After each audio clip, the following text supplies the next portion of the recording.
psicólogo pode ajudar a prevenir o adoecimento de um paciente?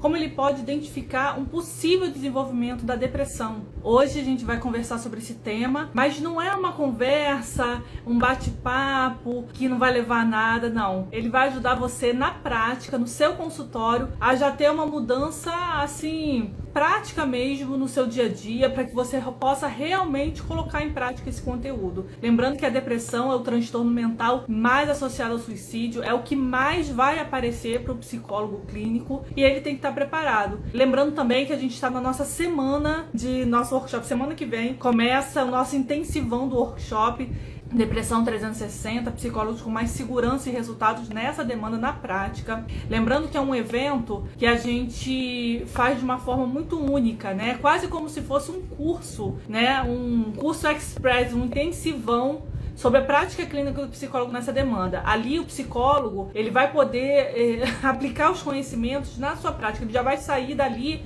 podendo aplicar, entender como funciona isso no seu consultório. Mas hoje, já trazendo esse tema, né, a gente já trazendo o tema depressão, né, a gente vai falar aqui sobre prevenção. Quando a gente recebe um paciente no nosso consultório, independentemente do que ele esteja vivendo, gente, esse problema é um fator de risco para o desenvolvimento da depressão. Aí o primeiro ponto que a gente tem que entender o que é fator de risco, porque para a gente prevenir um adoecimento, a gente tem que entender os fatores de risco. Por exemplo, você sabia que divórcio é um fator de risco para o adoecimento como a depressão? Divórcio, gente. E olha, na maioria dos casos, em homens, tem algumas pesquisas que mostram, viu? O divórcio é um problema de saúde, é um problema social, né? Que acontece, né, nos casamentos, nas famílias e tudo mais. E é um fator de adoecimento. Por quê?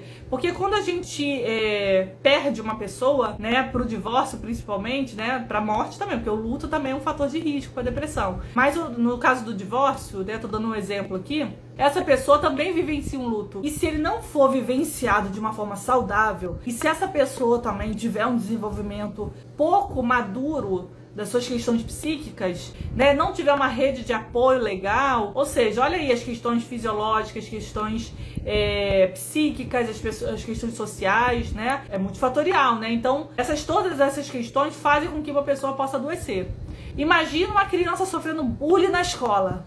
A mesma coisa, bullying, gente, é um dos maiores fatores de risco da depressão na infância. Criança também tem depressão, viu? Tanto o transtorno depressivo maior, quanto o transtorno disruptivo da desregulação do humor. São dois tipos de transtornos depressivos que podem acarretar em crianças. Tem muitas comorbidades, mas um dos fatores de risco, ou seja, são fatores que ajudam a engatilhar aí um desenvolvimento de uma depressão. Fator é uma coisa, gatilho é outra coisa.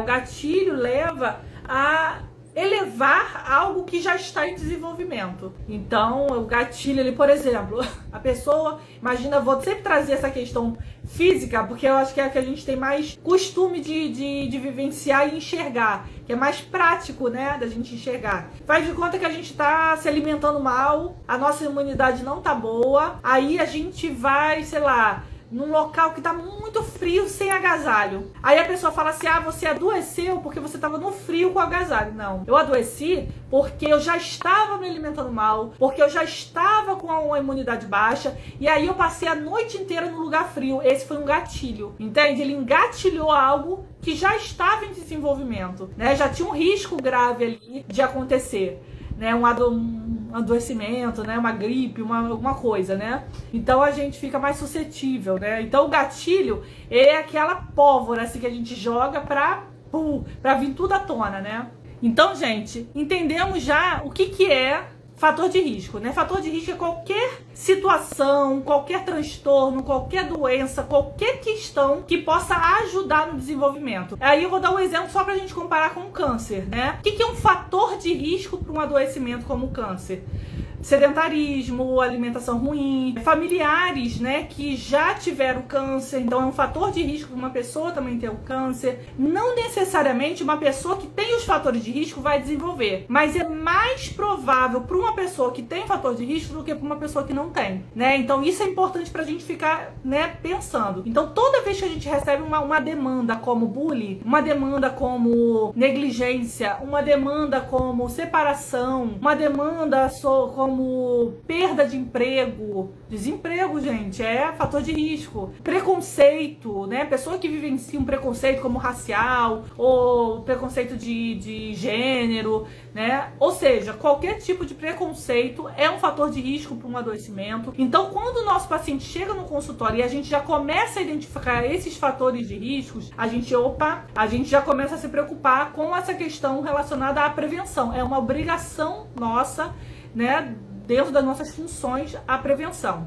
E aí, quando a gente identifica isso, a primeira coisa que a gente tem que começar a fazer é a gente fazer a nossa avaliação dentro desses fatores aí, pensando sobre a frequência, o tamanho, né, a força que tem esse fator na vida dessa pessoa, como ela está se desenvolvendo diante desse fator. A gente vai, né, pensar em todas as questões multifatoriais, as questões de rede de apoio, as questões de desenvolvimento psíquico dessa pessoa. A gente vai observar essa pessoa como um todo para a gente entender o quanto esse fator pode ser poderoso para um adoecimento. E a gente vai começar a prestar atenção em toda vez que ele trouxe uma emoção muito forte, uma tristeza, ou seja, todas essas questões que ele traz, tem sempre gatilhos por trás. Gatilho é outra coisa. Muitas vezes um psicólogo confunde o adoecimento causado por um gatilho. E o adoecimento não é causado por um gatilho. O adoecimento, ele vem de forma, de tempo já se desenvolvendo, né? Pessoas com muito fator de risco, né? Como a gente já falou. Ele vai se desenvolvendo com o tempo. O gatilho é tipo assim, é o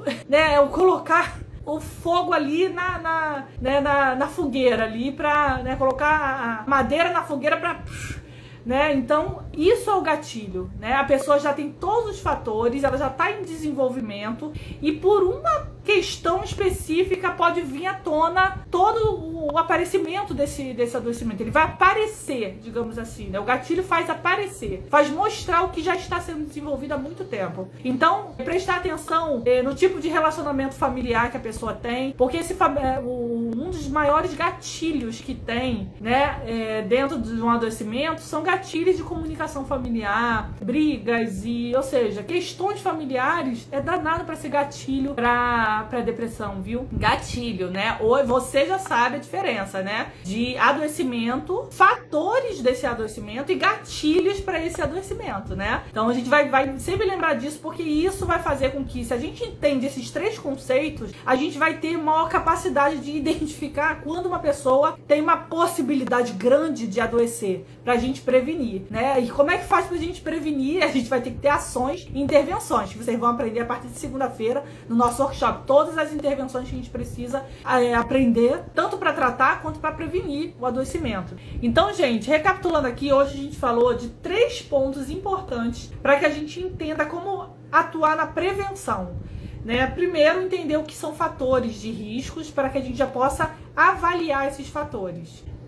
Segundo, é sobre gatilhos, né? O que são gatilhos, né? Para que a gente possa, né, identificar esses gatilhos se desenvolvendo aí, né? E terceiro, a gente entendendo que a depressão, ela se desenvolve com um tempo, né? Ela não aparece de uma hora para outra, para que a gente não fique falando igual essas pessoas leigas aí que falam assim, a pessoa tá com depressão porque brigou com o namorado, tá com depressão por causa de alguma coisa específica. E não é, a depressão é multifatorial, né? A gente vai entender mais sobre isso no workshop.